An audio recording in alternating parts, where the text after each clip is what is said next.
I think it is more honest and historically correct to say that the uprising of October 7th was an act of armed resistance. It is not a terrorist attack, and it's not an anti-Semitic attack.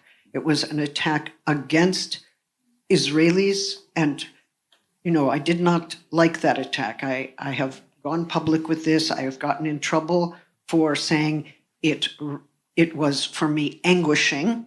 It was anguishing. It was terrible. However, I would be very foolish if I then decided that the only violence in the scene was the violence done to Israeli people.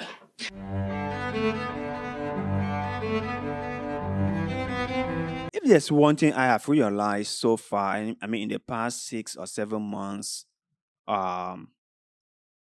since the 7th of October atrocities committed by Hamas militants in Israel,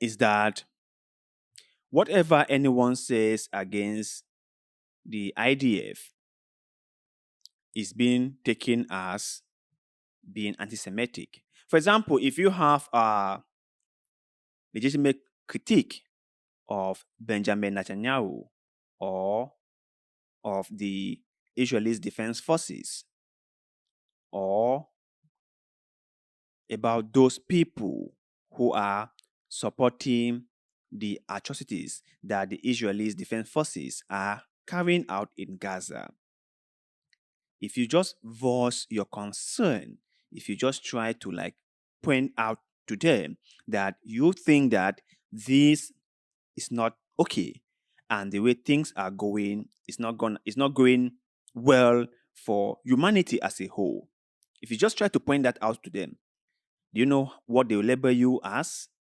An anti-Semitic.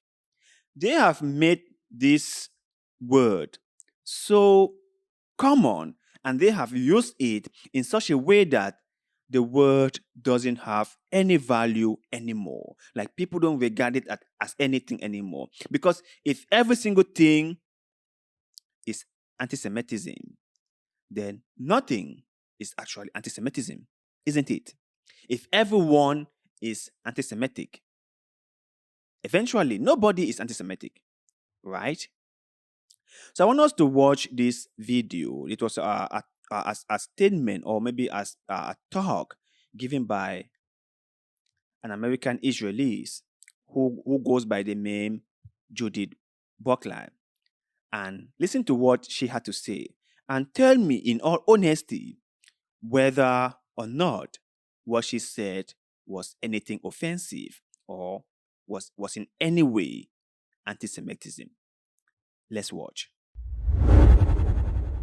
We can have different views about Hamas as a political party. We can have different views about armed resistance. But I think it is more honest and historically correct to say that the uprising of October 7th was an act of armed resistance. It is not a terrorist attack, and it's not an anti-Semitic attack. It was an attack against Israelis, and, I did not like that attack. I have gone public with this. I have gotten in trouble for saying it was, for me, anguishing. It was anguishing. It was terrible. However, I would be very foolish if I then decided that the only violence in the scene was the violence done to Israeli people. The violence done to Palestinians has been happening for decades. This was an uprising that comes from a state of subjugation and against a violent state apparatus. Okay, let us be clear.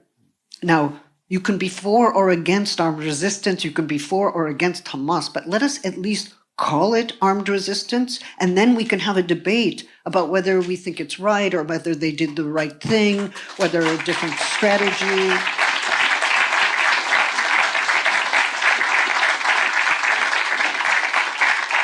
But the problem is, if you call it armed resistance, you are immediately thought to be in favor of armed resistance and in favor of that armed resistance and that tactic. It's like, well, actually, maybe not that tactic, and we can discuss armed resistance.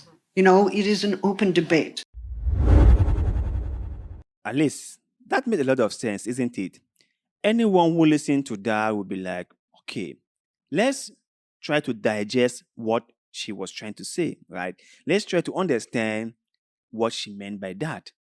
Is there a history to this? Is there something that goes further before 7th of October? Let's look at it. Let's really try to understand it, right? But for most Israelis supporters, for people who think that when anyone say anything about Israel, that person is a Jewish hater, they come storming. They come calling her all sorts of names. They come saying all sorts of things. But let's be honest, right? Let's be honest.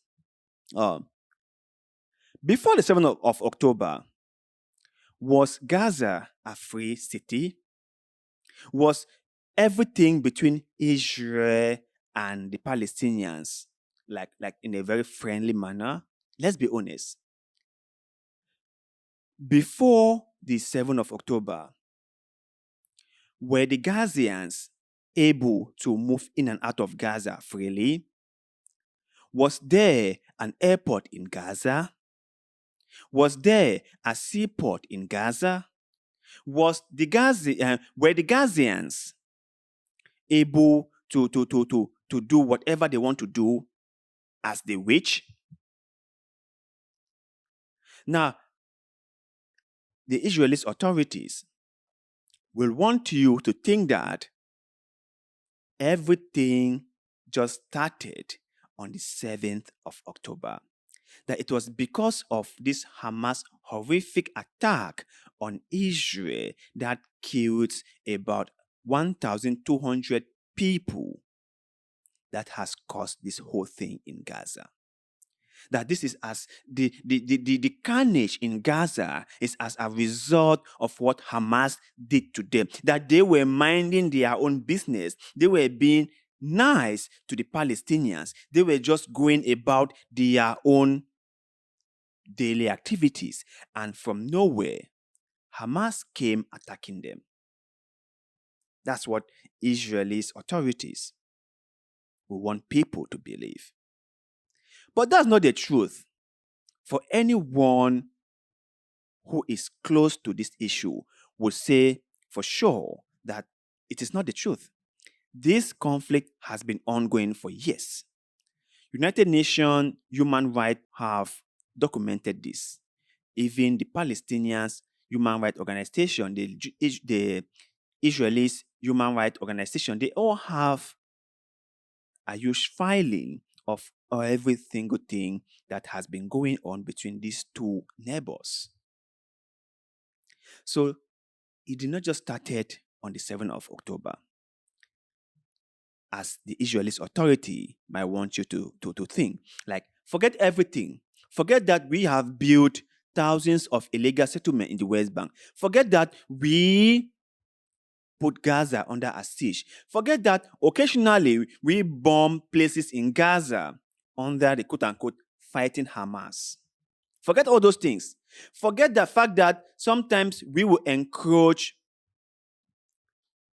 on Palestinian lands in the West Bank and maybe arrest Palestinians and imprison them in Israel. Forget all those things.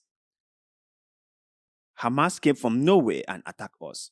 We were doing our own thing. We were minding our own business. We were even providing jobs for local Palestinians, local Gazians. We were helping them get along. We were being so kind to them. We were nice to them.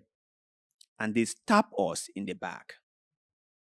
They stabbed us in the back. That is what the Israeli authority will want you to believe. That is what the Benjamin Netanyahu government will want you to believe. That is what most people who believe in the Zionist project will want you to believe. That's what they will want you to believe. But that's not the truth. So I am grateful that we have people, even from the Jewish community, people who are Jews themselves, coming out and debunking what the Zionist project people are trying to push into the world, are trying to push on us. Thank God for people like Norman Frankenstein and Miss Judith Butler here for speaking out the truth. Thank heavens for them. But you guys out there, what is your take on the statements made by Miss Judith Butler here? Is she right to make those statements? Do you find those statements offensive or just the fact? Let us know in the comment section below, because like always, we love hearing what you have to say. And also, please kindly support us by liking this video, sharing it, and subscribe to the channel. That really helps us a lot, and we shall forever be grateful to you. So thank you very much for doing just that. And like always, see you in the next one.